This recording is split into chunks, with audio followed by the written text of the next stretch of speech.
In some parts of the United States, you could live your entire life in German. Not in isolated communities, across entire regions. Children were taught in German. Newspapers were printed in German. Churches, streets, everyday conversations, all in German. It wasn't hidden. It wasn't unusual. It was normal. And then, in a very short period of time, it changed. Not because people lost interest, not because they slowly drifted toward English, but because using the language began to carry consequences. At one point, speaking German in public could make you a target. It could draw suspicion. It could put you at risk. And when that happens, people start making different decisions. Not all at once, but fast enough that a generation later, the language was almost gone. So why would millions of families decide it was safer not to pass their own language onto their children?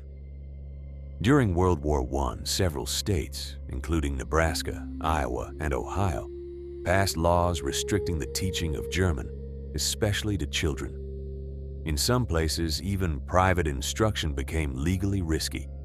And by the time those laws were challenged, the shift had already begun.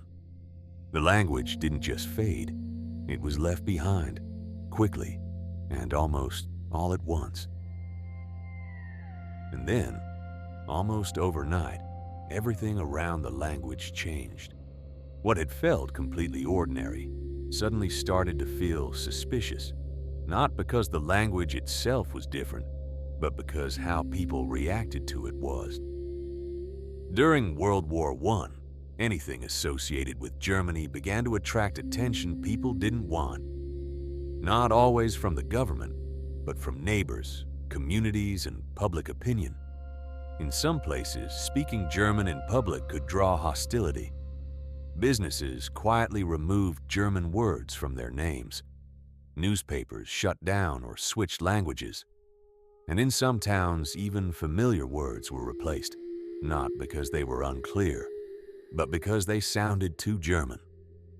What had once blended into everyday life suddenly stood out. And when something stands out at the wrong moment, people begin to distance themselves from it. Not always out of agreement, but out of caution. And that's when the real shift began. The people who brought German to America didn't come from a single country. At the time, there was no unified Germany. They came from kingdoms, duchies, and small regions, each with their own dialects, customs, and identities. In some cases, they didn't even speak the same version of German. What they shared wasn't a single language, but a network of related ones. And when they arrived in the United States, something unusual happened. Those differences didn't divide them. Over time, communities began to align, choosing common forms, building shared institutions, creating something more unified than what they had left behind. Schools, churches, newspapers. They didn't just preserve language, they helped standardize it. In a way, a more connected German-speaking culture was forming in America, faster than it ever had in Europe. The most surprising part is this. For a long time, they weren't even seen as a separate group.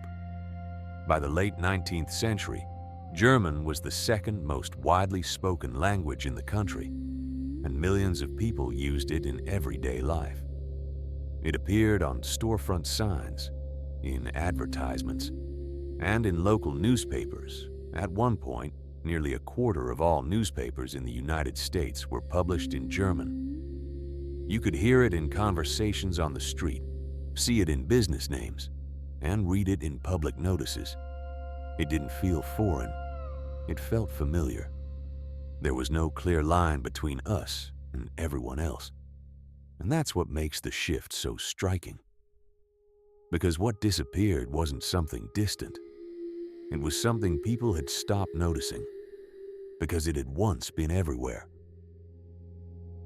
The final change didn't happen in public. It happened inside homes, at kitchen tables, in quiet conversations, in small everyday decisions. Parents stopped correcting their children in German. They stopped answering in it, and eventually they stopped using it altogether. Not in protest, not in one dramatic moment, but in a series of quiet choices that no one outside the family could see. Because at some point, the question changed. It was no longer, should we keep our language? It became, is it better for our children if we don't? And once that question is asked, the outcome is almost inevitable. One generation still understands the language, the next one answers in English, and the one after that doesn't speak it at all. The final change didn't happen in public. It happened inside homes, at kitchen tables, in quiet conversations, in small everyday decisions. Parents stopped correcting their children in German. They stopped answering in it, and eventually they stopped using it altogether. Not in protest, not in one dramatic moment, but in a series of quiet choices that no one outside the family could see. Because at some point, the question changed. It was no longer, should we keep our language? It became, is it better for our children if we don't?